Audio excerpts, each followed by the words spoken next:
함께 만날 시간을 기대하고 있습니다. 그리고 이제 상황이 조금씩 좋아지고 있는 것 같습니다. 그래서 교회들 중에는 현장 예배를 이제 벌써 재개하는 교회도 있는데요. 저희도 상황을 잘 지금 주시하고 있습니다. 그리고 최대한 안전을 확보하는 가운데 언제 모일까를 논의하고 있는 중입니다. 조만간 여러분께 알려드리도록 하겠습니다. 이 시기에 정말 중요한 것은 여러분이 감염되지 않는 것도 정말 중요하지만 또 건강을 잘 유지하십시오. 그래서 면역력을 더 강하게 키우시고 그래서 우리가 함께 모였을 때도 더 건강하고 더 위험으로부터 더 자유해진 그런 체력과 모습으로 우리가 함께 예배 드릴 수 있는 그 시간을 기대하고 있습니다. 그리고 우리 청년부는 주일 오후 1시 30분에 모이고 있습니다. 저희가 청년부 사역자를 지금 찾고 있고 또 그 동안은 제가 청년들과 함께 하면서 섬기고 있는데요. 여러분 주변에 방황하는 청년들 있으면 그 시간에 함께 할 수 있도록 여러분께서 안내해 주시면 좋을 것 같습니다. 제가 잠깐 기도하고 말씀 나누겠습니다. 하나님 아버지, 주님의 은혜와 보호하심에 감사합니다. 오늘도 우리의 예배 가운데 우리를 만나시고 또 우리의 믿음을 견고케 하시고 또 그 믿음으로 우리의 상황과 또 세상을 이기는 하나님의 능력이 우리 가운데 부어지기를 간구합니다. 성령님, 이 시간 우리 귀에 또 우리의 영혼에 더 가까이 말씀해 주시옵소서. 예수님의 이름으로 기도하옵나이다. 아멘. 제가 최근에 한 기독교 신문을 보다가 이런 글을 읽은 적이 있습니다. 그 글의 제목은 이런 설교를 듣는다면 여러분은 그곳을 떠나야 합니다. 이런 제목인데요. 이제 쭉 있는데 제가 앞에 몇 가지만 읽어 드릴게요. 첫째는 하나님의 사랑을 사회적 성공을 통해 알 수 있다고 설교하는 사람은 목사가 아닙니다. 물론 하나님께서 그의 사랑을 베푸실 때 또 우리의 여러 면에서 또 사회적으로 성공하게 하시는 것, 그것도 사랑의 표현은 될 수 있다라고 생각합니다. 그러나 그것이 절대적인 기준은 될 수 없겠죠. 두 번째는 헌금 금액을 정해주고 그만큼 헌금해야 하나님이 기뻐하신다. 이렇게 가르치면 안 된다. 이런 내용이에요. 물론 그런 것 같습니다. 또 세 번째는 예배당을 성전이라 부르고 그곳에서 드리는 예배만을 진정한 예배라고 가르치는 사람은 목사가 아닙니다. 네, 다행히도 저는 그렇게 설교한 적은 없는 것 같아요. 물론 우리가 예배 현장에서 예배당에서 함께 모여서 예배하는 것을 사모하고 또 기다리고 있지만 진정한 예배는 또 우리의 삶의 자리에서도 드려져야 되는 거죠. 근데 네 번째가 뭐냐면요, 신약의 목사를 구약의 제사장 혹은 대제사장이라고 가르치는 사람은 목사가 아닙니다. 물론 기능적으로 보면 구약의 제사장과 또 지금 이 시기에 목사가 연관되는 부분은 있는 것 같아요. 그런데 무엇을 얘기하려고 하냐면 종교개혁자들이 강조했듯이 우리 모두가, 성도된 우리 모두가 제사장이다라고 하는 것입니다. 사실 이것은 굉장히 우리에게 중요하고 특별히 팬데믹 시대를 보내면서 우리의 정체성을 생각할 때 제사장의 역할을 좀 더 깊이 생각해 볼 수 있으면 좋을 것 같아요. 나는 제사장이다. 바로 이 명제를 가지고 오늘 본문에 들어가야 합니다. 우리가 민수기 16장 말씀을 읽었는데요. 그 배경은 다음과 같습니다. 레위 지파 중에 고라라고 하는 사람이 반역을 일으킵니다. 왜냐하면 이 모세와 아론만 왜 대제사장, 제사장 이렇게 하고 우리는 그냥 성전 일만 시키냐 이 말이죠.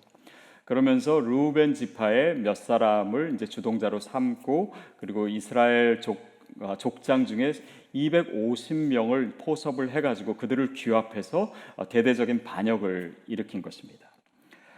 그들을 향해서 하나님께서 어떻게 하셨냐면은 그들의 이 리더들을 다 회막 앞에 집합시키셨어요. 향로를 가지고 와라. 그리고 모여있는 그들의 서 있는 땅을 갈라지게 하셨습니다. 그리고 그 땅에서 불이 나와서 그들을 삼켰어요. 하나님께서 굉장히 진노하셨습니다. 근데 그 일이 있은 후에 이스라엘 백성이 모세와 아론을 원망했어요. 그 상황에서 하나님께서 어떻게 그들을 심판하셨냐면 전염병을 돌게 하셨습니다. 그래서 수많은 사람들이 죽었어요.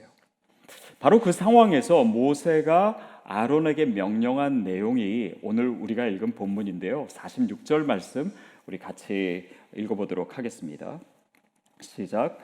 이에 모세가 아론에게 이르되 너는 향로를 가져다가 제단의 불을 그것에 담고 그 위에 향을 피워 가지고 급히 회중에게로 가서 그들을 위하여 속죄하라.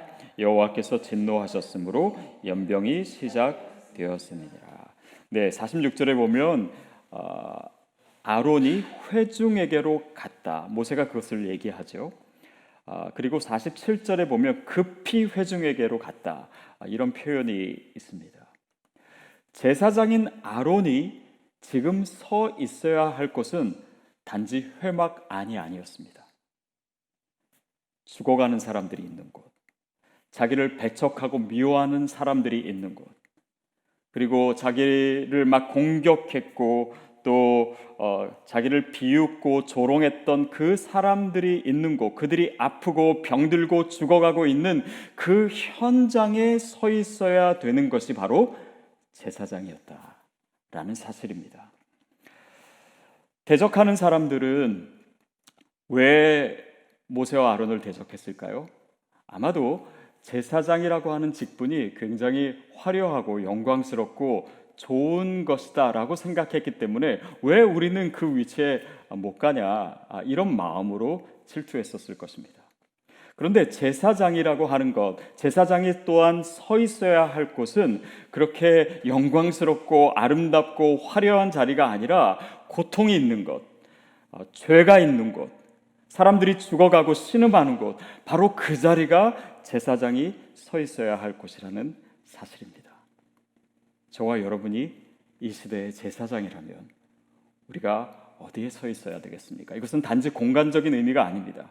우리가 안일함을 추구하고 편안하고 안전함 가운데서만 숨어 있어야 되는 존재가 아니라 우리가 정말 이 시대의 제사장이라면 우리의 마음이 어디로 향해 있어야 되고 우리의 시선이 무엇을 봐야 되고 우리가 누구를 위해서 헌신해야 되는가, 어떤 희생을 감수해야 되는가, 바로 그것을 묻고 있는 것입니다.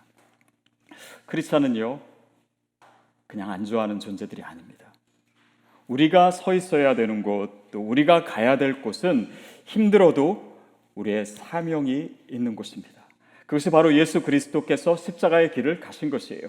크리스찬의 신앙이 단지 그냥 내 마음을 편안하게 하고 그냥 편안한 곳에 계속 거하기 위해서 기도하고 간구하는 거기에서 머물 수 없다는 사실이 바로 우리가 제사장이라고 하는 사실에 있고, 또 제사장이 어디에 있어야 하는 바로 그 질문 가운데 오늘 우리의 삶을 돌아봐야 하는 것입니다. 47절 말씀입니다. 47절 같이 읽겠습니다. 시작. 아론이 모세의 명령을 따라 향로를 가지고 회중에게로 달려간즉 백성 중에 연병이 시작되는지라. 이에 백성을 위하여 속죄하고. 제사장이 그 위험한 곳으로 가는 이유는 자기의 죄의 문제 때문이 아닙니다. 이스라엘 백성들, 하나님을 원망하고 모세와 아론을 원망해서 연병에, 전염병에 걸려있는 그 사람들을 속죄하기 위해서 지금 아론이 그리로 달려가고 있는 것이에요. 크리스천은 자기의 문제만 가지고 씨름하는 존재가 아닙니다. 더욱이 우리가 제사장의 직분을 가졌다면 우리가 무엇을 위해서, 누구를 위해서 속죄해야 되는가, 또 회개해야 되는가, 그것을 우리가 깊이 생각해야 됩니다. 포로기에서 돌아온 이스라엘 백성들이 이방 여인을 취하고 결혼하고 그래서 하나님의 진노를 샀습니다. 그래서 그들에게 또 하나님께서 연병을 내리시고 수많은 사람이 죽었습니다. 그때 제사장이요 학자였던 에스라가 하나님 앞에 나갑니다. 옷을 찢고 통곡하면서 회개합니다. 그가 이방 여인을 취한 것이 아닙니다. 그가 잘못한 것은 사실은 없었어요. 그러나 그가 제사장이기 때문에 이스라엘 백성의 죄를 가지고 하나님께 나아가는 것입니다. 저는 그것이 바로 이 팬데믹 상황 가운데 우리가 취해야 될 모습이 아닌가 싶어요. 사실 이 팬데믹은 그 원인을 살펴보면 거기에는 인간의 죄가 있습니다. 우리의 탐욕이 있습니다. 물론 크리스찬도 그 죄 가운데 있었을 수 있고 또 혹시라도 우리가 그렇지 않았다고 할지라도 우리가 이 시간에 어떤 모습을 취해야 되는가? 바로 회개하는 모습입니다. 에스라와 같이 정말 옷을 찢고 통회하고 자복하고 하나님 앞에 이 백성과 이 시대의 죄를 가지고 주님 앞에 나아가는 것, 그것이 저와 여러분의 역할이에요. 요즘 한국 사회가 굉장히 시끄럽습니다. 그리고 어떻게 보면 한국 교회의 입장에서는 참 억울한 것도 많고 또 정부가 모든 것을 다 잘했다라고 얘기할 수 없는 그런 정책들도 있는 것 같아요. 근데 과연 우리가 여기서 어떤 태도로 주님 앞에 또 사회 속에 서 있어야 되고 또 어떻게 우리가 하나님께 기도해야 될까요? 우리가 에스라 이야기도 나눴는데요. 1900년대 초에 스페인 독감이 있지 않았습니까? 그때가 이제 1918년, 19년 그때인데 그때 미국에도 그 스페인 독감이 많이 돌았습니다. 그리고 각 지역에서 교회가 그 시간에 또 그 상황에서 목소리를 내고 그러고 했는데 이 캘리포니아 주의 샌디에고에 있던 한 목사님, 존 헬리라고 하는 목사님이 이런 이야기를 한 것을 제가 기사로 읽었습니다.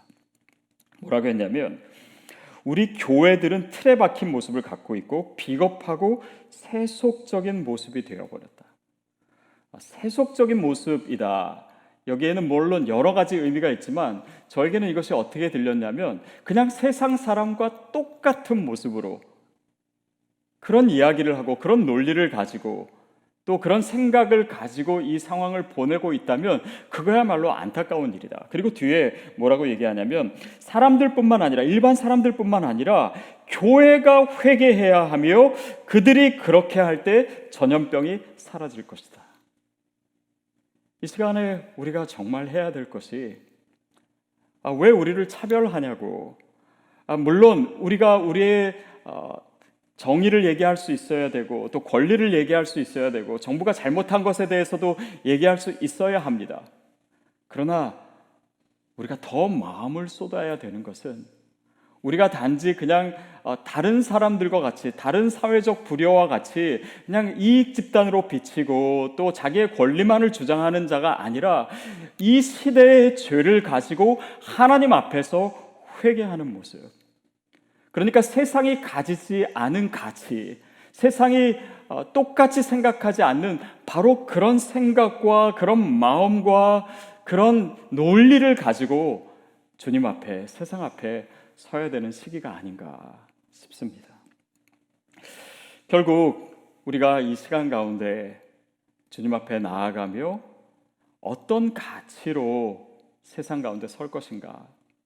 바로 그것이 회개이고 그것이 바로 희생이고 우리가 가지고 있는, 세상이 가지고 있지 않는 바로 그런 모습이 아닐까 다시 생각하며 교회를 돌아보게 되고 또 우리의 삶을 돌아보게 됩니다. 그것이 바로 제사장의 역할이기 때문이에요. 48절 말씀 같이 읽겠습니다. 시작. 죽은 자와 산자 사이에 섰을 때 연병이 그치니라.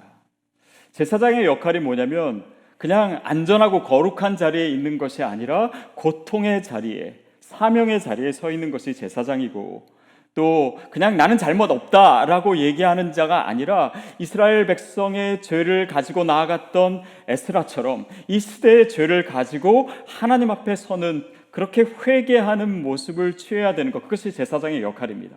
그런데 그것을 통해서 궁극적으로 하나님께서 하시고자 하시는 것은 뭐냐면 그것으로 인해서 생명을 살리는 것입니다. 48절에 나와 있는 것 같이 죽은 자와 산 자 사이에 섰을 때 연병이 멈추게 된 거예요. 이것은 단지 공간적인 의미가 아닙니다. 바로 그 생사의 갈림길에 있는 바로 그 상황에서, 그 고통의 자리에서 우리가 제사장으로 서 있을 때 영혼들이 살아나는, 사람들의 생명이 구해지는 그 역사의 통로로 저와 여러분을 두셨다라고 하는 것이고, 그것이 바로 제사장의 역할입니다. 격분한 폭도들 속으로 들어가는 아론을 생각해 보십시오. 자기 목숨 구하고자 들어간 것 아닙니다. 그들을 살리고자 들어간 거예요. 그리고 그 16장이 마무리된 다음에 17장에 어떤 이야기가 나온지 아십니까? 아론의 쌍난 지팡이 이야기가 나옵니다. 하나님께서 이스라엘 12지파를 다 부르셔가지고요, 각 지파의 지도자들의 지팡이를 다 가져오라고 하세요. 그리고 거기에 자기 이름을 써라, 지파 이름을 써라. 그런 다음에 그 12개의 지팡이 가운데 유독 레위 지파인 아론의 지팡이에만 싹이 나게 하십니다. 그것이 17장 8절 말씀인데요, 우리 같이 한번 읽어보겠습니다. 시작. 이튿날 모세가 증거의 장막에 들어가 본즉 레위 집을 위하여 낸 아론의 지팡이에 움이 돋고 순이 나고 꽃이 피어서 살구 열매가 맺었더라. 움이 돋고 순이 나고, 이게 뭡니까? 싹이 트는 거예요. 생명이 싹트기 시작하는 것입니다. 바로 이 생명, 살리는 역할에 대해서 그 제사장이 우리가 어떤 위치에 있는가, 어떤 사명을 감당해야 되는가, 바로 그것을 얘기하고 있는 것입니다. 또 살구나무 꽃이 피고 또 열매가 맺게 하셨다. 생명의 역사입니다. 특별히 살구나무, 또 아몬드 나무라고도 하는데요, 이것은 겨울이 지나고 봄이 올 때 가장 빨리 피는 꽃입니다. 그러니까 생명을 깨우는 역할을 하는 것이에요. 그것이 바로 제사장의 역할입니다. 그것에 대해서 10절 말씀에는 이렇게 얘기하고 있습니다. 여호와께서 또 모세에게 이르시되 아론의 지팡이는 증거궤 앞으로 도로 가져다가 거기 간직하여 반역한 자에 대한 표징이 되게 하여 그들로 내게 대한 원망을 그치고 죽지 않게 할지니라. 죽지 않게 할지니라. 생명을 얻게 하는 것입니다.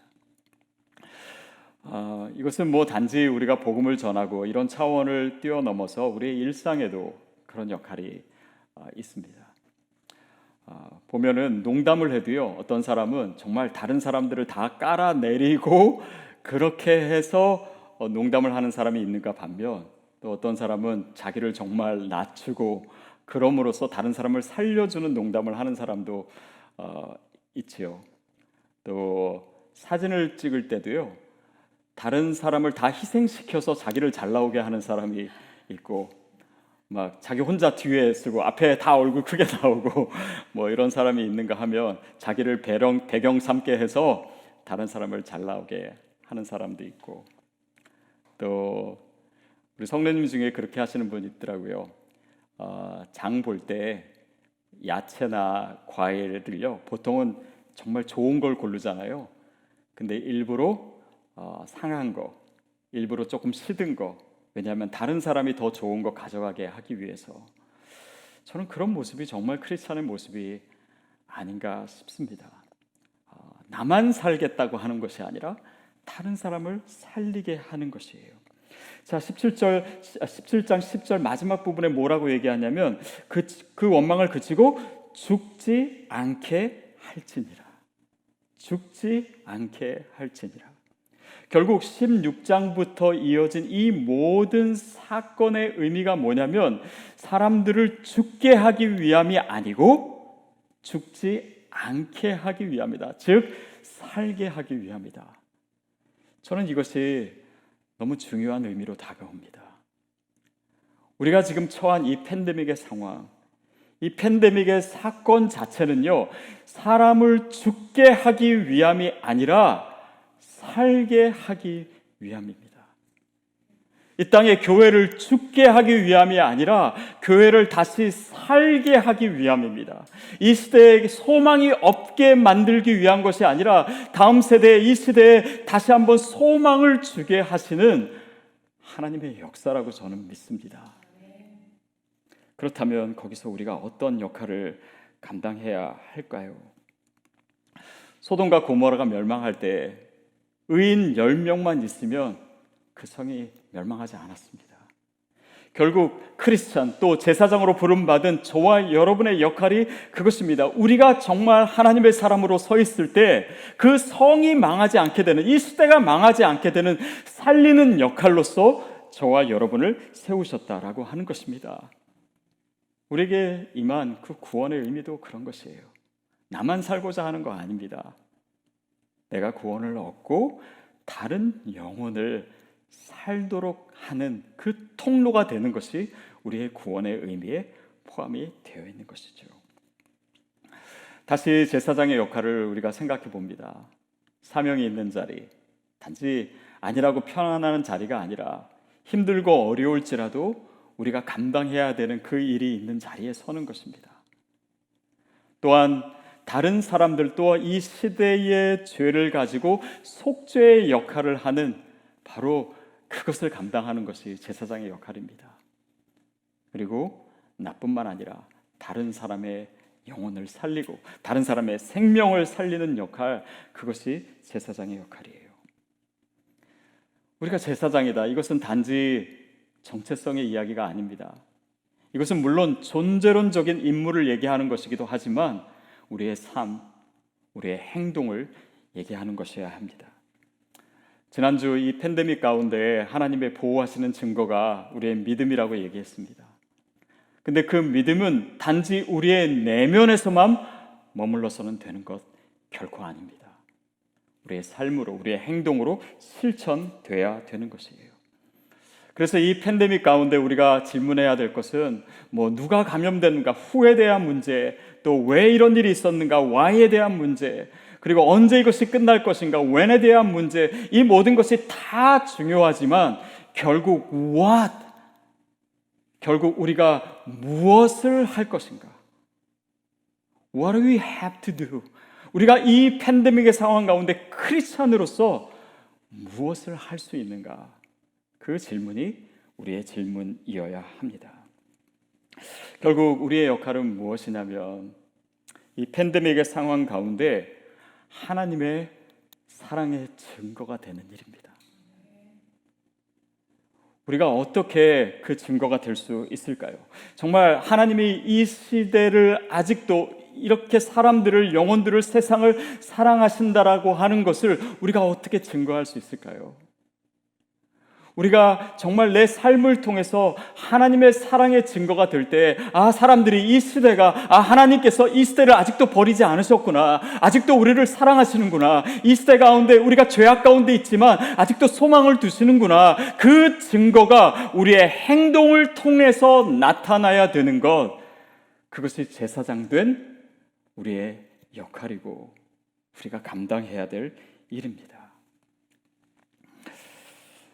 우리가 몇 주 전에도 그런 이야기를 나눴지만 전염병이 돌 때마다 크리스찬들이 역사적으로 어떤 행동을 했는지, 2세기, 3세기 크리스찬들이 그 로마 시대 가운데 병자들을 어떻게 돌보고 어떻게 희생했는지 그 이야기들을 나눴습니다.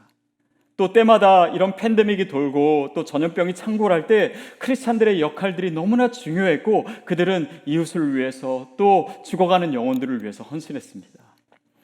종교개혁 때도 루터가요, 그 글들을 보면은 우리가 이 상황 가운데 도망가면 안 된다, 우리가 그 자리를 지켜야 된다, 우리가 더 희생해야 된다, 우리의 역할을 더욱더 잘 감당해야 된다, 그런 글들도 우리가 읽을 수가 있고, 또 스페인 독감 때도 크리스찬들이, 교회가 어떤 역할을 감당했는가, 그 당시에 고아들을 어떻게 돌보고 가난한 사람들을 어떻게 돌보는가, 이것들이 다 역사적으로 남아있어요. 제가 어떤 글을 읽다가 한국 교회는 어떻게 했나, 근데 선교사들이 처음 한국에 왔을 때가 19세기 말이었거든요. 그때 한국 땅에도요 전염병이 많았습니다. 콜레라가 창궐했어요. 그때 한국 사람들은 그 전염병에 어떻게 대처하고 있었냐면은 이 콜레라가 보통 쥐를 통해서 전염된다라고 생각했기 때문에 집집마다 동네마다 다 고양이 그림 그려놓고 그렇게 하면은 전염병이 없어진다라고 생각했던 시절이었습니다. 그때 선교사들 중에 의사가 많았어요. 그래서 와서 이렇게 방역을 하고 소독을 하고 그리고 사람들에게 주사를 놔주고 그렇게 해서 수많은 사람들이 살게 됐고, 그때 고종 황제가 너무 그 선교사들과 교회의 역할에 감탄을 해서 큰 하사금을 내리기도 했는데, 그 하사금으로 세워진 것이 지금 서울에 있는 세문안교회라고 해요. 그것이 이 팬데믹 상황 가운데 교회가 했던 일입니다. 여러분, 지금도 그 역사는 써가고 있고 우리도 그 역사를 써야 되는 것이에요. 이 시대를 그냥 보내서는 안 됩니다. 결국 우리가 이 팬데믹 가운데 우리가 뭐 쉬운 상황이 아니지만 이웃을 돌보고 병원을 돕고 양로원을 섬기고 또 믿지 않는 사람들을 섬기고자 한 그 많은 노력이 바로 이 시대에도 그 역사가 이어져야 되고, 이 상황이야말로 우리의 크리스천됨을 가장 아름답게 드러내야 되는 시기이기 때문에 그렇습니다. 근데 중요한 것이 뭔지 아십니까? 우리가 이 팬데믹 가운데 이웃을 섬기는 일이요, 단지 이런 위급 상황의 비상대책으로 하는 것이 아니라 그 팬데믹 이후에도 우리의 삶의 일상이 되고 새로운 당연함이 되어야 된다는 것입니다. 그것이 뉴 노멀이 되어야 돼요. 우리의 삶이 이 시기를 통해서 변해야 된다는 것입니다. 그것이 이 상황 가운데 제사장인 우리가 감당해야 되는 일이고, 세상 속에 어떤 모습으로 서 있어야 되는 것에 대한 대답입니다. 저는 그래서요, 다음 주에 여러분에게 질문지를 하나 드릴 겁니다. 그것은 뭐냐면, 단지 팬데믹 상황뿐만 아니라 우리의 지속되는 삶 가운데 내가 이웃을 위해서 무엇을 도울 수 있는가? 여러분이 그것을 한번 생각해 보고, 또 교회에 주신다면은 저희가 이웃을 섬기는데 우리 교회가 무엇으로 섬길 수 있겠구나, 그것을 우리가 더 깊이 알 수 있을 것 같아요. 그러니까 여러분에게 주신 은사, 또 여러분에게 주신 상황, 여러분의 소유, 이 모든 것이 나만을 위한 것이 아니라 우리가 이 시대 가운데 하나님께서 제사장으로 나를 부르신 목적이 무엇이고, 또 어떻게 그들을 섬기고 어떻게 하나님의 사랑을 이 시대 가운데 드러낼 것인가, 어떻게 우리가 증거가 될 것인가, 바로 그 일을 위한 것임을 우리가 체험하기 위한 것입니다.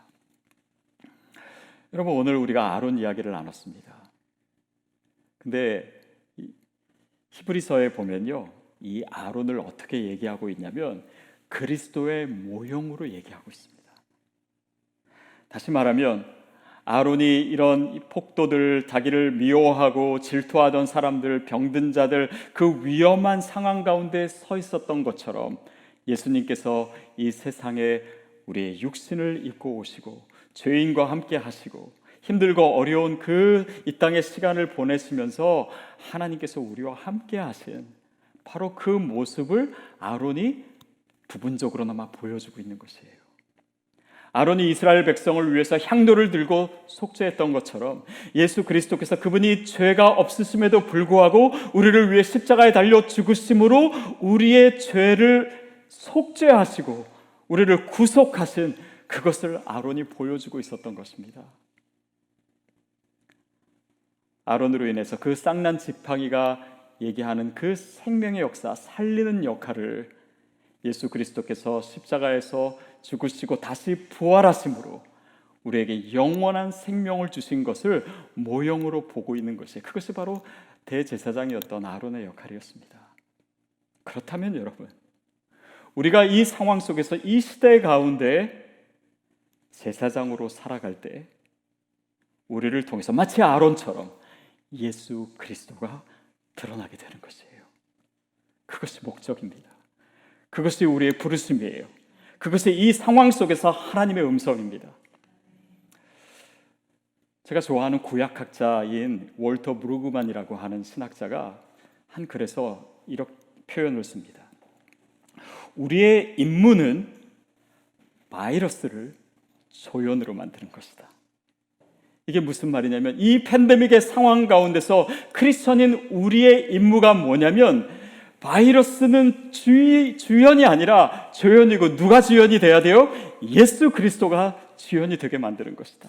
그것이 우리의 섬김을 통해서 우리의 희생을 통해서 우리의 제사장 된 역할을 통해서 우리를 통해 더 선명하게 나타나야 될 분이 바로 예수 그리스도시요. 그럴 때 그리스도가 주연이 되고 바이러스는 코비드-19는 단지 예수 그리스도를 증거하는 배경이 되고 조연이 되게 만드는 것, 그것이 이 시대에 저와 여러분이 제사장으로 부름받은 이유라고 저는 믿습니다. 제가 지난주에 한국에 계신 한 목사님과 긴 통화를 했습니다. 통화를 하면서 그분이 한국 교회가 처해 있는 많은 어려움에 대해서 얘기하시더라고요. 또 교회가 정말 사회적인 우려의 대상이 되고 또 지탄과 손가락질을 받고 이런 상황 가운데 한국 교회가 정말 어떻게 해야 될지 모르겠다고 그 얘기를 듣는 순간 저에게 이런 생각이 들었습니다. 그리고 그렇게 얘기했습니다. 목사님, 정말 상황이 어려운 것은 맞는데 저는 이 상황이야말로 가장 좋은 기회가 될 수 있다고 믿습니다.